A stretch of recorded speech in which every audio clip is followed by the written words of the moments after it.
അവിടെ ചെന്ന സമയത്ത് ഇതുപോലെ ചായ ചോദിച്ചപ്പം ചായ ഇല്ല മക്കളെ, ഇവിടെ കച്ചവടമൊന്നുമില്ല എന്ന് പറഞ്ഞു. പിന്നെ ഒരു ദിവസം ഇതുപോലെ പോയ സമയത്ത് അവിടെ ഒരാൾ ചായ കുടിക്കൊണ്ട് നിൽക്കുന്നുണ്ട്. അത് അവരുടെ ബന്ധുവാണ്. അപ്പോൾ ഞാൻ ചോദിച്ചതല്ലേ ചായ ഉണ്ടോ അമ്മൂമ്മ എന്ന് വെച്ചു.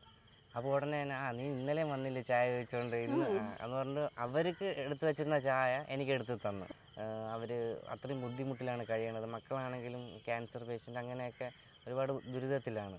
അപ്പം അവരുടെ വീടാണെങ്കിലും നോക്കി കുറച്ച് ദിവസം കഴിയുമ്പോൾ ഇതെല്ലാം കൂടെ ഇടിഞ്ഞ് അവരെ തലയിൽ കൂടെ വീഴും. അവർ മരിച്ചെന്നുള്ള വാർത്തയായിരിക്കും നമ്മൾ കേൾക്കുന്നത്. അത്രയും വിഷമത്തിലാണ്. ഷീറ്റൊന്നും മാറ്റാൻ പോലും ആരും സഹായിക്കാതെ അങ്ങനത്തെ ഒരു കഷ്ടപ്പാടിലാണ്.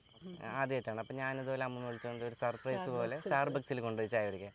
അപ്പോൾ പറഞ്ഞ് മക്കൾ ചായയൊക്കെ ഇഷ്ടപ്പെട്ട് അപ്പം 4 ദിവസമായിട്ട് ഭക്ഷണമൊന്നും കഴിച്ചിട്ടില്ല എന്ന് പറഞ്ഞു. ഒരു സാധനം മേടിച്ച് ബിരിയാണിയൊക്കെ വാങ്ങിച്ച്. അപ്പം എൻ്റെ അടുത്ത് പറഞ്ഞു ഐസ്ക്രീം വേണമെന്ന്. ഐസ്ക്രീം മേടിക്കാൻ പോയിട്ട് പൈസ ഇല്ലാണ്ട് വന്നു എന്നൊക്കെ പറഞ്ഞു. പിന്നെ ഐസ്ക്രീം വാങ്ങിച്ചു കൊടുത്ത് കഴിച്ചു.